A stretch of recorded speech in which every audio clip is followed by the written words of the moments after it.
Bien, gracias a Dios. Ahora vamos a abrir la Biblia en el libro de los Hechos de los Apóstoles y vamos a abrir en el capítulo 17, la página 154 del Nuevo Testamento. Y en principio vamos a leer desde el versículo 14 en adelante. Los Hechos, capítulo 17, desde el versículo 14 en adelante dice: Empero luego los hermanos enviaron a Pablo que fuese como a la mar, y Silas y Timoteo se quedaron allí. Y los que habían tomado a cargo a Pablo le llevaron hasta Atenas, y tomando encargo para Silas y Timoteo que viniesen a él lo más presto que pudiesen, partieron. Y esperándolos Pablo en Atenas, su espíritu se deshacía en él, viendo la ciudad dada a la idolatría. Así que disputaba en la sinagoga con los judíos y religiosos, y en la plaza cada día con los que le ocurrían. Bueno, este pasaje para muchos de nosotros es conocido. Si ven ahí en la parte de arriba de la Biblia, dice Pablo en Tesalónica, Berea y Atenas, y luego dice su discurso en el Areópago. Si bien esos títulos que se leen no son escritos en el original bíblico, y por eso están en cursiva, sí sirven de referencia para cuando estamos estudiando o buscando algún tema de la Biblia. Eso siempre hay que aclararlo, quizás alguien todavía no lo sabe. Lamentablemente hay versiones más modernas de la Biblia o traducciones que incorporaron en el mismo formato de la Biblia los títulos que no son inspirados por el Señor y no hacen distinción entre la palabra de Dios y la palabra puesta por los hombres. Nosotros tenemos esta versión de la versión 1909, que aún palabras dentro del texto bíblico están en cursiva, indicando que se agregaron a posteriori para dar sentido a lo que se lee, pero no pertenecen a los originales. Y Pablo aquí, como hemos leído, fue llevado a esta ciudad que era Atenas, que en su momento fue la capital de todo el imperio griego y la capital de Grecia hasta el día de hoy, y era una ciudad muy importante, tan importante como Roma o como Jerusalén, porque asistían a ella muchas personas de todos los lados del mundo, y tenía una importancia muy grande también para los judíos de aquel entonces, que habían adoptado muchas de las costumbres de los griegos. Por eso se les decía griegos a los judíos helenizantes. La forma de pensar, la forma de vestirse, habían adoptado la moneda. Por eso el Señor en las parábolas habla de la dracma perdida. Y tenía mucha importancia Grecia en todo el imperio, que ahora era el imperio romano, y todo el mundo del Mediterráneo. Pero a mí lo que me llamó la atención de este pasaje, y que ya lo tengo en el corazón también hace tiempo, en especial después de que la última vez habíamos hablado del libro de Deuteronomio, el capítulo 30, cuando Moisés, hablándole al pueblo, dice que la palabra no está lejana, sino que está cercana, en tu boca, ¿y en dónde más? Y en tu corazón. Y cuando Pablo va a Atenas y tiene que hablar, incorpora ya una forma de hacer lo que el Señor le dio y que se la dio a los apóstoles, que era ir a las sinagogas de los judíos. Uno puede decir, pero estaba en Grecia. Sin embargo, los judíos ya habían empezado a desparramarse por todo el mundo, y en todas las ciudades y pueblos importantes de ese entonces había sinagogas, había judíos, había gente simpatizante de la religión judía, los llamaban religiosos o hombres piadosos, y eran en esos lugares donde se leía el Antiguo Testamento todos los sábados. Y si vemos, como hemos leído recién en el versículo 17, que Pablo disputaba en la sinagoga de los judíos y religiosos, en el mismo capítulo, en el versículo 2, dice que Pablo, como acostumbraba, entró a ellos y por 3 sábados disputó con ellos de las Escrituras. Y en el capítulo 18, en el versículo 4, dice, y disputaba en la sinagoga todos los sábados. Esto es una característica principalmente del apóstol Pablo, porque él se presentaba como judío, hebreo de hebreos, como en algún momento nos relata, y doctor de la ley, y se le daba lugar para que abra la palabra de Dios, que era el Antiguo Testamento, y a partir de ahí predicaba al Señor Jesús, predicaba al Cristo de las Escrituras. Pero la forma que tenía Pablo de hacerlo era disputando. Esta palabra es importante, porque a diferencia del Señor Jesús, que en más de una ocasión también en la sinagoga le tocó hablar, el Señor Jesús leía los rollos y en una oportunidad, por ejemplo, en Nazaret dice, ahora se ha cumplido esta escritura, les decía. Y cerraba el rollo y se sentaba. Pero Pablo disputaba. Y yo busqué, y disputar no es solo predicar y enseñar, sino también discutir y contender. Y Pablo se consideraba a sí mismo un soldado de Cristo, y él quería que los que le sigan y le imiten también lo sean. El Evangelio en ese momento estaba en pleno crecimiento. Pablo iba llevando la palabra de Cristo a todos los lugares donde iba. Este ya era su segundo viaje misionero, y muchas almas estaban escuchando por primera vez esta palabra. Y como les decía, la ocasión que usaba Pablo para presentar a Cristo era principalmente en las sinagogas de los judíos. Y así lo relata este capítulo 17 que estamos viendo, donde cuando empieza el capítulo 17 dice que entra en Tesalónica, donde va durante 3 sábados a disputar con los judíos de aquel lugar. O sea, durante 3 semanas estuvo Pablo por lo menos en Tesalónica. Después en el versículo 10 se nos habla de que Pablo y Silas fueron llevados a Berea.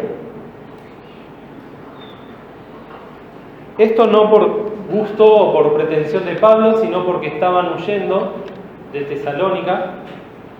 Después vamos a ver el contexto. Pero Pablo aprovecha una vez que está en Berea y nuevamente entra, como dice el versículo 10, en la sinagoga de los judíos. Luego de Berea es llevado a Atenas, y como hemos leído en el 17, entró nuevamente en la sinagoga de los judíos, y luego en el capítulo 18 entra nuevamente en la sinagoga de los judíos a hablar en Corinto. Y en todos esos lugares Pablo, como les dice después a los hermanos en Corinto, no me he propuesto saber otra cosa entre vosotros sino a quién, a Jesucristo y a este crucificado. Esa coherencia, podemos decir, con la predicación de Pablo, que a diferencia, por ejemplo, de Pedro, que tuvo que ser reprendido, donde a unos les decía una cosa y después hacía con otros otra, con los judaizantes, es asombrosa la coherencia de este hombre que cayó allí en camino a Damasco y se convirtió, y todo lo que hacía lo dejó de lado, lo puso por estiércol, y él ahora lo único que tenía por meta era convertir a sus hermanos, los hebreos, donde quiera que estén, ya sea en Jerusalén o en la Siria o en este caso en Grecia. Fíjense en el versículo 3 del capítulo 17, que dice: declarando y proponiendo que convenía que el Cristo padeciese y resucitase de los muertos, y que Jesús, el cual yo os anuncio, decía él, este era el Cristo. Qué preciosa predicación. ¿Cuántas veces nosotros no sabemos cómo hablarle a un alma? Y si bien existe el método bíblico para acercarse a un alma y existe el punto de contacto, el fin de nuestra conversación siempre tiene que ser Cristo. Nos ha pasado, me ha pasado muchas veces, ¿no?, de encontrar almas muy tristes, angustiadas, apesadumbradas, y ¿qué le va a decir uno si no es hablarle de Cristo o del Señor? Pablo no perdía el tiempo, y siempre según corresponda y donde le daban lugar, donde le daban cabida a su palabra, que era la palabra de Dios, él se quedaba más tiempo. Por eso ahí en el versículo 4 dice que algunos de ellos creyeron en Tesalónica y se juntaron con Pablo y Silas. Pero después hubo gente que no creyó, particularmente dice de los judíos en el versículo 5, que eran incrédulos y tenían celos.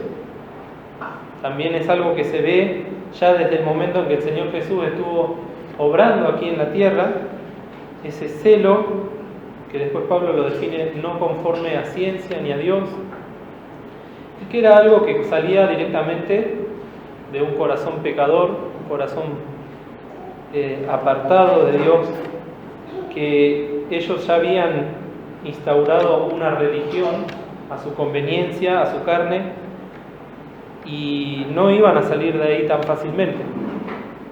Es interesante como acá algunos creyeron de los judíos, y después habla de los griegos religiosos, grande multitud, y mujeres nobles no pocas. Así lo relata Lucas respecto de la iglesia de Tesalónica. Pero aquellos judíos que no habían creído, en el versículo 6, dice en la última parte: estos que alborotan al mundo también han venido acá. Y esta frase me llamó la atención porque pensaba yo, ¿qué tiene que ver un judío que se dice a sí mismo fiel y seguidor de la palabra del Señor con el resto del mundo? Y lo que vemos acá es que ellos estaban muy absorbidos por el mundo, estaban muy compenetrados con la sociedad de aquel entonces, y ya se había formado una como amalgama en donde los judíos tenían participación y eran tenidos en estima en ese momento, y ya se consideraban en su discurso parte del mundo. Esto que el Evangelio venía a hacer, que el mismo Señor Jesucristo dijo, no, yo no he venido a traer paz, sino que... ¿Cómo? Espada. Y realmente lo que hace el Evangelio, lo que debería hacer, es alborotar, sacudir. Eso significa alborotar, destruir algo que ya estaba construido. Pero los judíos se asimilaban a los griegos, decían: estos que alborotan el mundo también han venido acá, y se encargaron de que los hermanos tengan que huir de Tesalónica. Y es entonces ahí que fueron a esta ciudad que se llamaba Berea, que está a 70 kilómetros de Tesalónica. Llegaron de noche y al otro día fueron a la sinagoga. Y allí, en la sinagoga, donde solamente dice que había judíos, se da este texto que muchos de nosotros conocemos, que hace un tiempo el pastor lo mencionaba, no sé si en la reunión de oración, Y fueron estos más nobles que los que estaban en Tesalónica, pues recibieron la palabra con toda solicitud, escudriñando cada día las Escrituras, si estas cosas eran así. ¿Quiénes eran estos que mencionaron? Los judíos que estaban en Berea. Como en dos sinagogas, que uno puede decir todas las sinagogas son iguales, todas las personas son iguales, la palabra de Dios puede llegar de una manera completamente distinta. Hasta ese momento ellos eran los judíos de Berea. Luego, en el versículo 12, dice: así que creyeron muchos de ellos. El poder de la palabra de Dios. Solamente la palabra de Dios es la que puede producir en un alma el hecho de que pase de muerte a vida eterna. Solamente la palabra de Dios ha de convertir a las almas. Ellos tenían la palabra, la conocían, pero no se quedaron con sus discursos o con su religión, sino que escudriñaron. Que es lo mismo que el Señor Jesús les dijo también a los judíos de su tiempo, ahí en San Juan 5. Escudriñad las Escrituras, 5:39, porque a vosotros os parece que en ellas tenéis la vida eterna. Y ellas son las que dan testimonio de mí. Fíjense la diferencia entre conocer, o lo que a mí me puede llegar a parecer, porque ellos entendían que ahí estaba la vida eterna, pero no escudriñaban al punto tal de encontrar a Cristo en las Escrituras. Y estos hombres de Berea y mujeres judíos, cuando se les presentó, como dice en el versículo 3, al Cristo de las Escrituras, que era necesario que padeciese, lo mismo que Cristo le dijo a los discípulos de Maús, ¿no? Conviene que el Cristo padeciese. ¿Y Cristo qué hizo? Les presentó a Moisés, a los profetas y a los salmos. Y Pablo hacía lo mismo. Algunos de ellos creyeron en Tesalónica. Luego, en Berea, muchos de ellos creyeron. Y mujeres griegas de distinción y no pocos hombres, quiere decir muchos hombres. Pero luego también, por obra del Espíritu Santo, tuvieron que salir de Berea, y es ahí lo que hemos leído hoy, que Pablo tuvo que salir y llegar a Atenas. Y esta ciudad de donde sale toda la mitología romana y toda la mitología griega, porque los romanos después se copiaron de los griegos, pero les cambiaron los nombres, y que si estudiamos un poquito más, todo sale de Babilonia, por eso habla de Babilonia como madre de todas las abominaciones. Dice Pablo que estando en la ciudad, esperando que lleguen Pablo y Silas y Timoteo, su espíritu, ¿qué pasaba? Se deshacía en él, viendo la ciudad dada a la idolatría, entregada completamente a la idolatría, algo por lo cual la palabra de Dios desde el Génesis hasta el Apocalipsis manda a todos los hombres a que huyan de la idolatría. Y la idolatría no es nada más y nada menos que adorar a algo o a alguien. Y el espíritu de Pablo se deshacía en él viendo esto. Y yo siempre pensaba que esa palabra, porque deshacer, que es como que se derretía, ¿no? Su corazón Pero la traducción también nos dice que se enardecía y se irritaba. Esa era la visión que tenía Pablo de ver todos esos ídolos, los mismos ídolos por los cuales los profetas de la antigüedad tuvieron que dar su vida denunciándolos. Y esa mirada que tenía Pablo, que iba más allá de lo que ven las personas, porque tenía el Espíritu Santo y dones preciosos, y veía la obra de Satanás y sobre todo la obra de la carne en aquellos hombres. Por eso dice Pablo después en Gálatas, manifiestas son las obras de la carne, que son, y hace la lista, y una de ellas es idolatría. Gálatas 5:20. Porque vamos a ser sinceros, todas esas cosas salen del corazón del hombre. Y Pablo veía eso y se enardecía su corazón. Y entonces es que dice, disputaba, contendía, discutía en las sinagogas con los judíos y religiosos, y en la plaza cada día con los que le ocurrían. A los judíos les hablaba de Cristo, pero seguramente también les decía, ¿qué hacen metidos en esta ciudad de tanto pecado, de tanta idolatría? ¿Qué tiene que hacer un judío en Atenas? Si en ese entonces ya tenían, o todavía tenían, lugar allí en la tierra prometida. Entonces él disputaba y ordenaba las cosas. Y es así como después vienen estos filósofos, que lo vamos a dejar para otra ocasión. Pero más allá de lo que pasó, cuando Pablo les habla y les predica a partir del Dios no conocido, les dice en el versículo 27, para que buscasen a Dios, si en alguna manera, palpando, le hallen.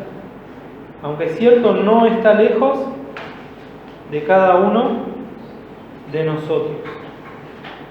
Y fíjense, después de la predicación de él, en el 34 que dice, mas algunos creyeron, pero otros, en el 32 dice, que se burlaban.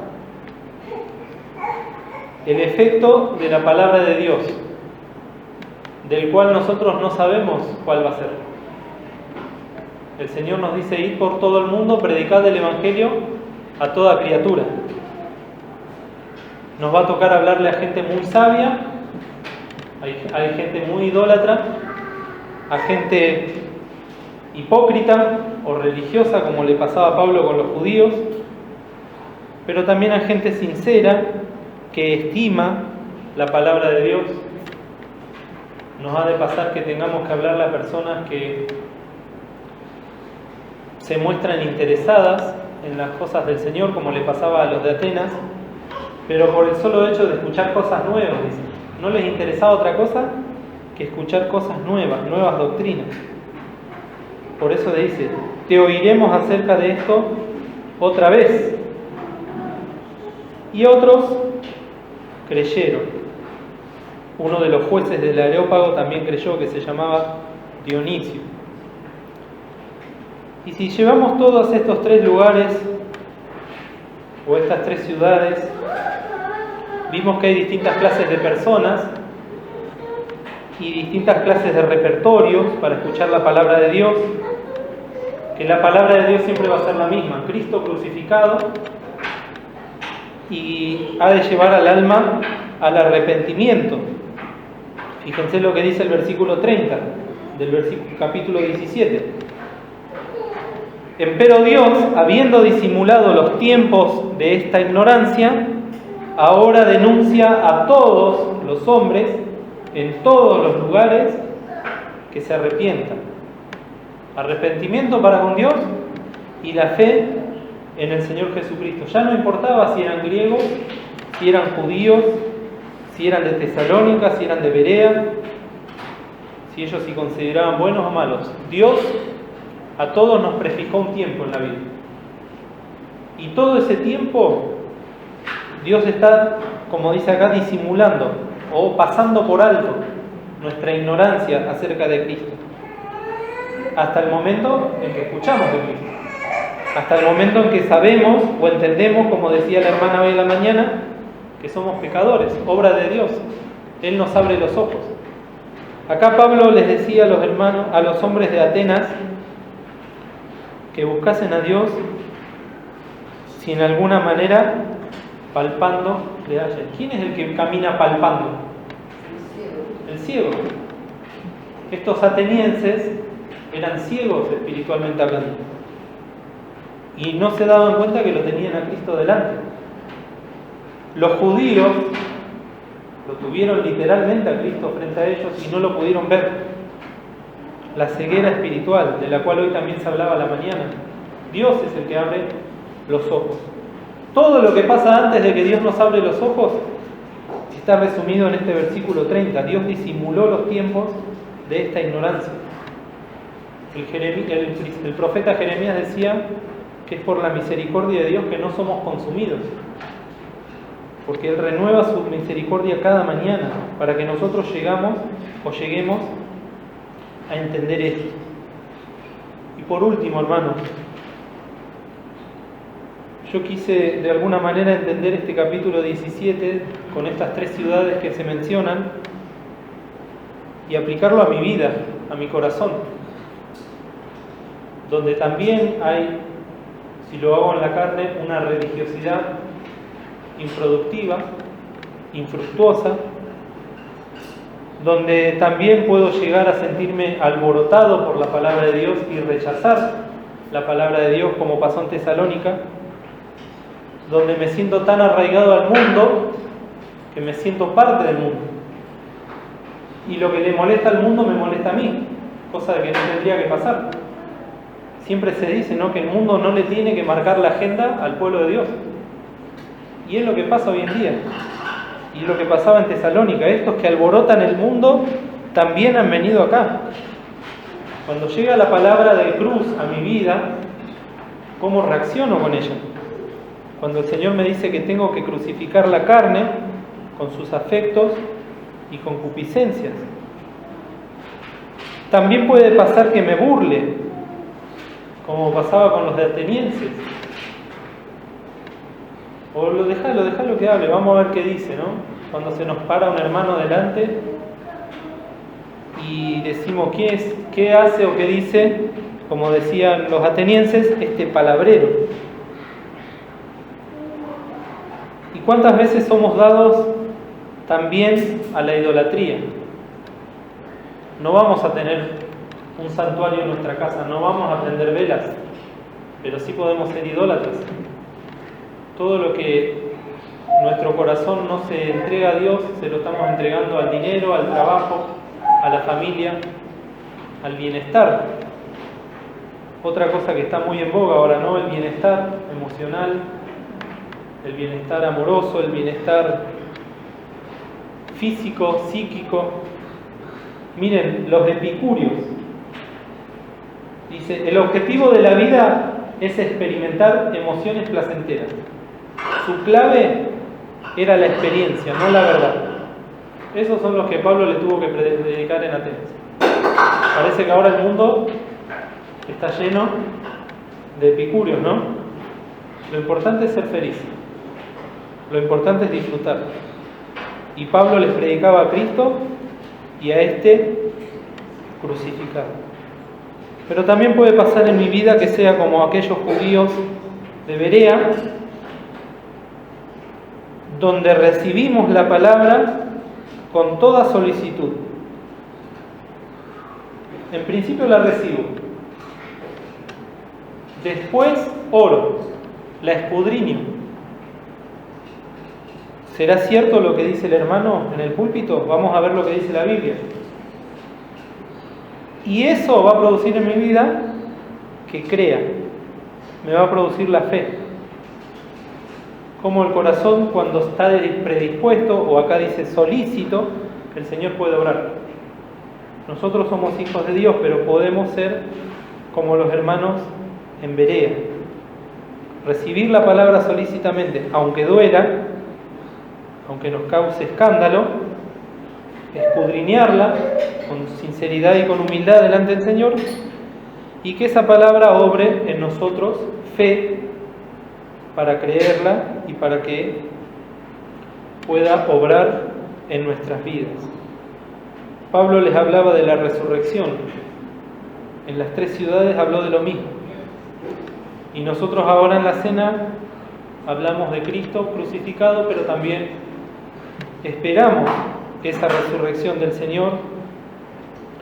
que ya la obró allí al tercer día, pero ahora está esperando obrarla también en nosotros y nos tiene que producir en nuestra vida, como siempre se habla, una esperanza bienaventurada, que en la medida en que la practicamos y la experimentamos, a esa fe en la vuelta del Señor Jesús, también nos va a ayudar a desarraigarnos de esta tierra y que no nos pase como los judíos de Tesalónica, que se sentían más identificados con el mundo que con la palabra del Señor. Que el Señor nos bendiga.